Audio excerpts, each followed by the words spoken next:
Hello and welcome back to fundamental of organic chemistry. ये है video 9 और इसमें आज हम पढ़ने वाले हैं क्लीवेज ऑफ बॉन्ड, इसके टाइप्स और बाद में हम रिएजेंट्स भी पढ़ने वाले हैं। ये है क्लीवेज ऑफ बॉन्ड्स। क्लीवेज का मतलब होता है splitting of covalent bonds. Bonds का मतलब कोवलेंट बॉन्ड को इंडिकेट किया है फॉर न्यू मॉलिक्यूल्स, या तो मूवमेंट ऑफ इलेक्ट्रॉन्स होती है। इसी को दिखाने के लिए हमारे पास यहाँ पे 3 तरीके के एरोज होते हैं।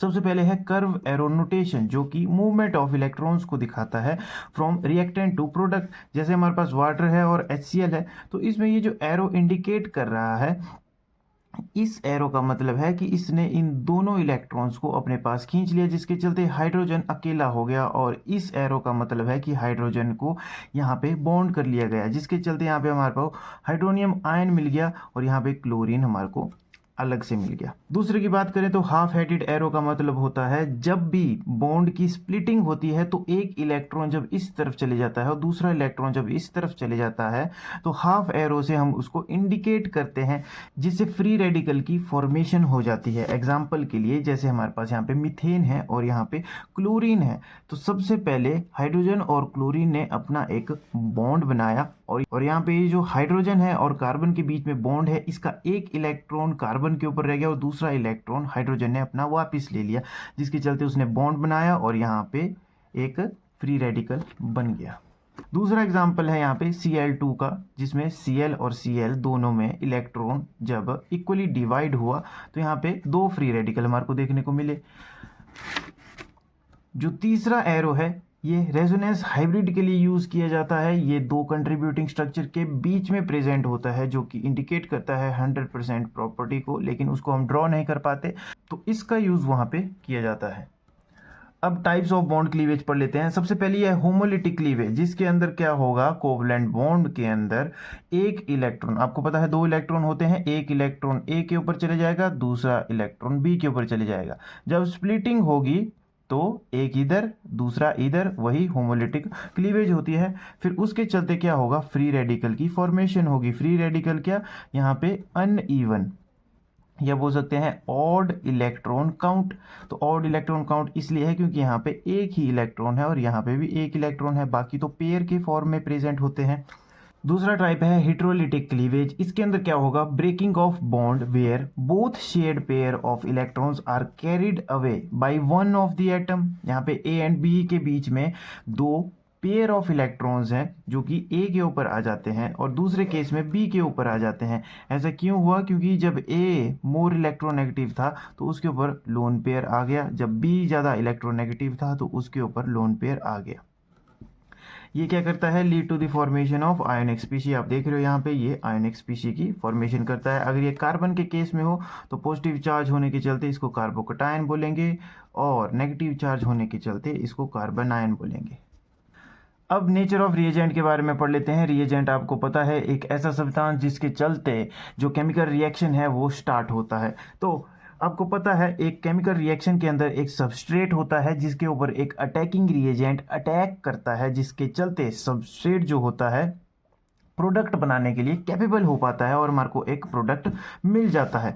लेकिन इसमें एक ही प्रॉब्लम है कि जो एक पर्टिकुलर सब्सटेंस होता है, किसी कंडीशन में वो सबस्ट्रेट होता है और किसी अनदर कंडीशन में वो अटैकिंग रिएजेंट बन जाता है। इसी चीज़ को सॉल्व करने के लिए हमारी बुक के अंदर हमारे को 3 टिप्स दे रखी है।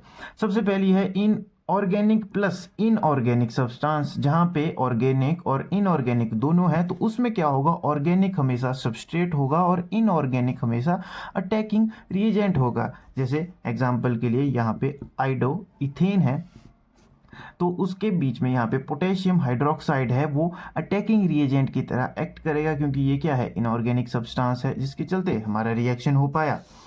लेकिन जब हमारे पास दोनों ऑर्गेनिक और ऑर्गेनिक सब्सटेंस होंगे तो जो सबस्ट्रेट होगा is treated to those substance which supplies the carbon atom in the formation of a new bond. Example से समझते हैं। देखिए यहाँ पे इथेनोइक एसिड था और दूसरा इथेनॉल है। हमारे को यहाँ पे क्या बोला गया है कि हम सबस्ट्रेट उसको बोलेंगे जो हमारे को कार्बन एटम सप्लाई करेगा formation of a new bond. तो आप यहाँ पे देखो कि कार्बन बॉन्ड कहाँ पे सप्लाई हो रहा है, तो ये वाली स्ट्रक्चर यहाँ पे सेम है और ये वाली यहाँ पे सेम है। गया कौन है? सिर्फ ये गया है। और यहाँ पे कार्बन के साथ किसने बॉन्ड बनाया? इसने। कार्बन किसने सप्लाई किया? इथेनोइक एसिड ने। तो ये क्या है? सबस्ट्रेट बन जाता है, अटैकिंग रिएजेंट नहीं होगा। और ये है अटैकिंग रिएजेंट, क्योंकि सबस्ट्रेट तो नहीं है, तो अरे सॉरी, तो ये है अटैकिंग रिएजेंट, सबस्ट्रेट नहीं है। एक और तीसरा केस है जब दोनों तरफ ऑर्गेनिक मॉलिक्यूल्स हों और वो दोनों कार्बन कार्बन को कंट्रीब्यूट करते हो, तो one the substances is arbitrarily assumed to be substrate. जैसे यहाँ पे बेंजीन है और इथेनॉइल क्लोराइड है। जब इसका रिएक्शन हुआ तो जो बड़ा यहाँ पे स्ट्रक्चर है उसको हम सबस्ट्रेट काउंट कर देंगे, क्योंकि आर्बिट्रेरीली का मतलब होता है विदाउट एनी रीज़न। तो यहाँ पे जब बेंजीन और इथेनॉइल क्लोराइड को हमने किया तो हम बेंजीन को यहाँ पे सबस्ट्रेट काउंट कर लेते हैं। अब बात कर लेते हैं क्लासिफिकेशन ऑफ रिएजेंट की। दो तरीके के रिएजेंट होते हैं, एक इलेक्ट्रोफिलिक रिएजेंट और दूसरा होता है न्यूक्लियोफिलिक रिएजेंट। इलेक्ट्रोफिलिक का मतलब इलेक्ट्रॉन लविंग पार्टिकल, और यहाँ पे न्यूक्लियो मतलब न्यूक्लियस, फिलिक मतलब लविंग पार्टिकल।